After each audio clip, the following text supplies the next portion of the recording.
Hey everybody, thank you for joining me here on the Noble Crumb. It has been a while since I've done any videos, so I apologize for that, but I am back. So this video is going to be the first of 3 videos that I'm doing, all with a similar theme, which is donuts.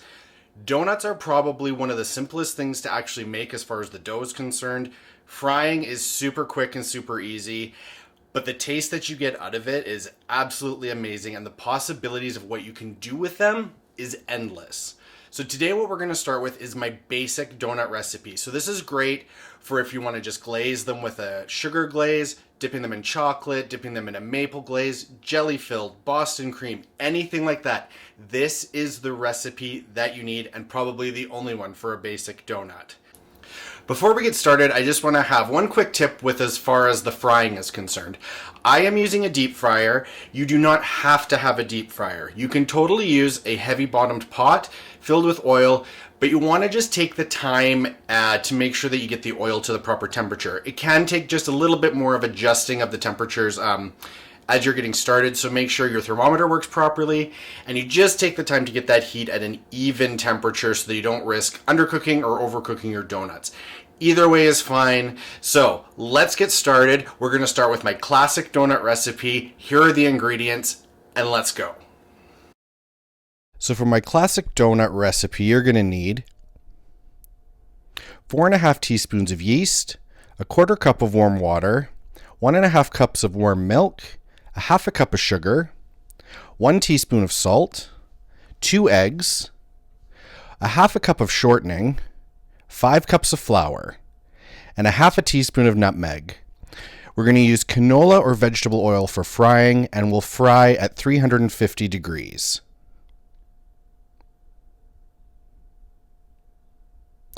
For the donut glaze, I use 3 cups of powdered sugar, 3 teaspoons of white corn syrup, a 1/2 teaspoon of vanilla, and 1 to 3 tablespoons of hot water.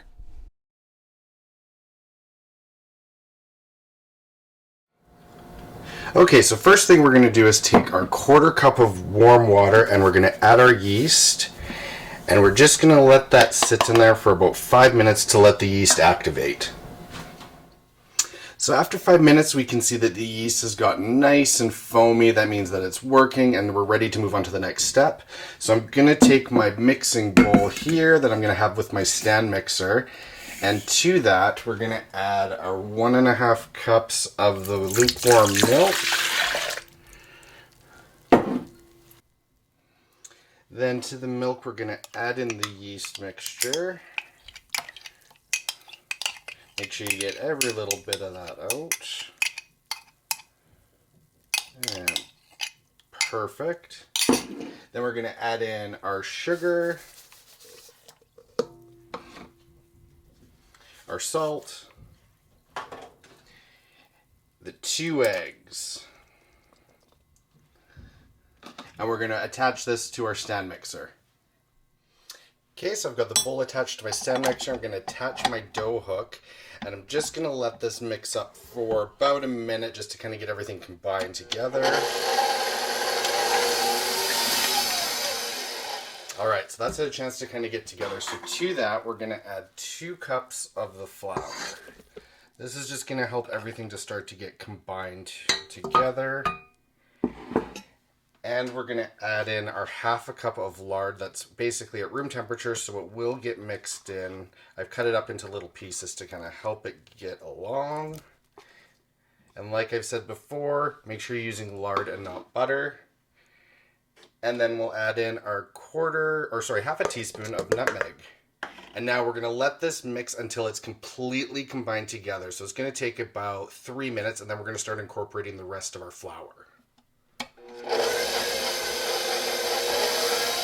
Okay, so after a couple minutes, you're going to kind of have everything mixed together, and you're going to see these kind of lumps of lard and this and that in there, and you're probably going to think that something's wrong. It's not.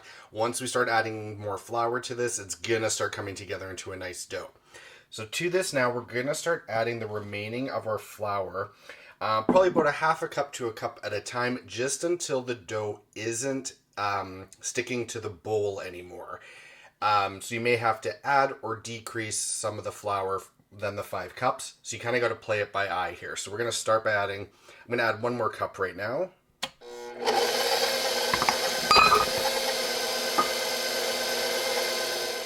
Okay, so I just added my last bit of flour. So I've used the complete 5 cups, and this is what it's starting to look like. It's going to start to cling to the dough hook, and it's cleaning the bowl basically. So take a look.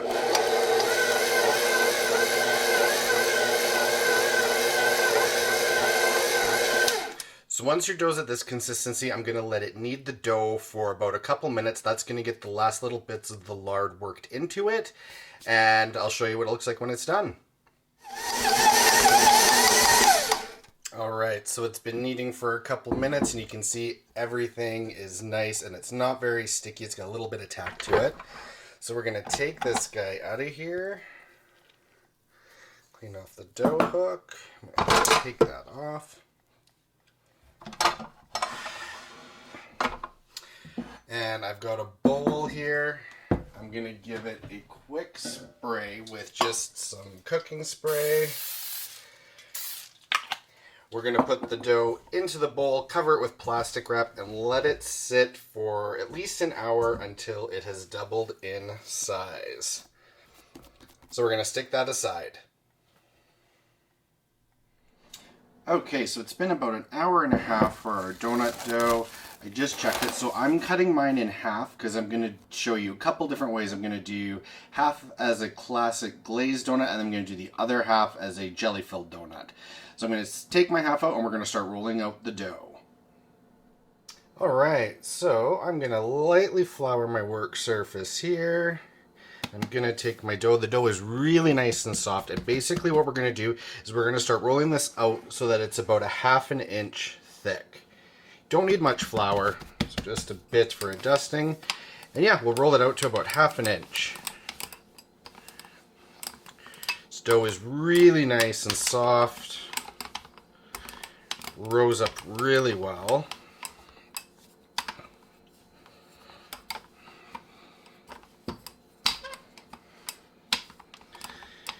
Okay.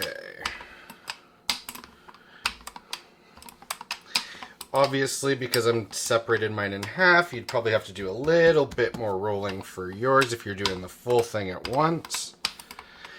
But why not have a few different versions? So that's pretty good. Okay, so I have a round cutter. This is a 4-inch round cutter, and then I have a 1-inch one for the hole in the middle of the donuts.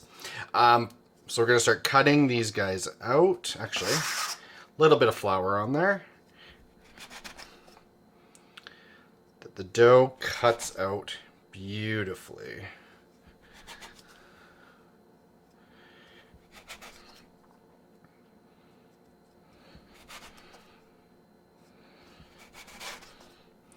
Okay, and then for the centers, get as centered as I possibly can.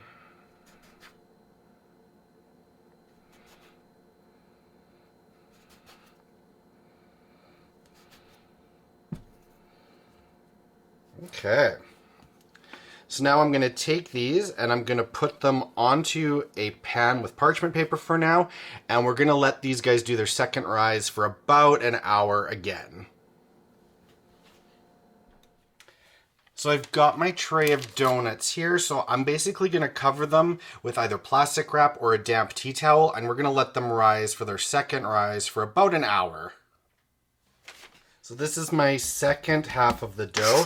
For the jelly filled ones I'm just using basically the 4-inch round, and I'm just not going to put the hole in the center. If you are going to re-roll out the dough, the extra scraps to do it again, I would let the dough rest for about 15 minutes just because it will get quite elasticy and come back and retract on itself. But definitely reuse the scraps for sure. Just give it a bit of time to rest. But that's basically what the jam-filled ones are going to look like, just plain rounds. Okay, so I have my oil heated up here to 350. I've also got a pan here with the cooling rack and lined with paper towel underneath. You want to have everything kind of set up and ready to go. I like to use the basket just in case anything kind of gets stuck in the bottom, but it shouldn't. So I'm just going to put that in. So you're gonna want to take your donuts, and they've kind of puffed up now. They're only gonna take probably 1.5 to 2 minutes per side. So you're just gonna gently pop it in here. And I'm only gonna do a couple. Like that. You'll see they'll go right down to the bottom at first. It's gonna slowly rise up here in just a minute. Like that. And now we're just gonna let it cook. I'm using chopsticks here. I find it's the easiest way to flip them over. So about, 1.5 to 2 minutes per side. The reason you don't want to overcrowd here is because the more you put in there, the cooler the temperature of the oil is going to be. So keeping it at the right temperature is key.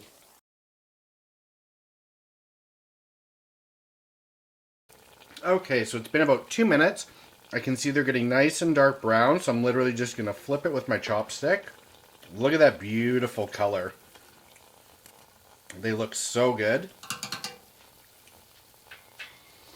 Puffed up really nicely. The color's perfection.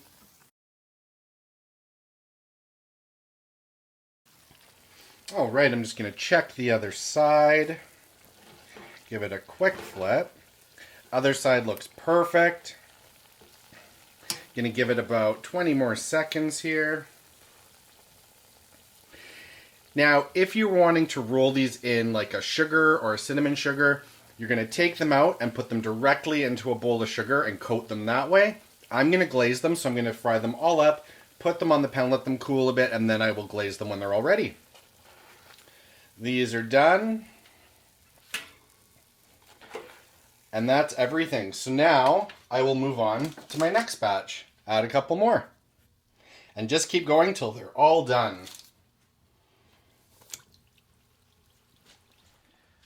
Okay, and same for our jelly donuts. Exact same process. I've got it here. We're going to put it in, and it's going to be about 2 minutes per side. You can see how beautiful our first batch turned out. Both sides, beautiful golden brown. They're going to taste so good once we get them glazed up. Alright, and then we're just going to flip. Look at the color on that. Absolutely beautiful. And same thing, I'm going to fill these with jam and glaze them. But if you're wanting to coat them in sugar right after the frying, you're going to put them into a bowl full of sugar, cinnamon sugar, or at the end you can dust them with powdered sugar. But I'm going to continue this process till they're all done.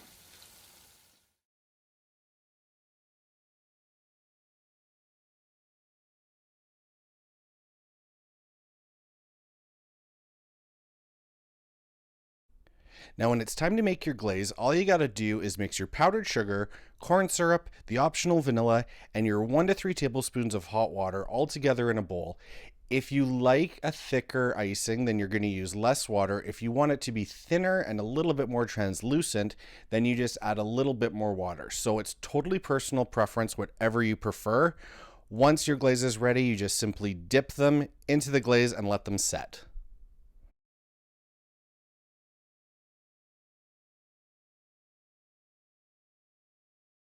So those are my donuts. I hope you guys really enjoyed this recipe. Please give them a try and let me know how they work for you.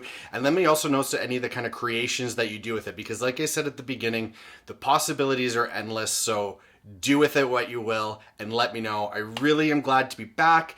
Ready to hear from you guys again. Thank you for joining me on the Noble Crumb, and I will see you for video 2, which we are going to make sour cream donuts, one of my favorites. So we'll see you next time, guys. Bye.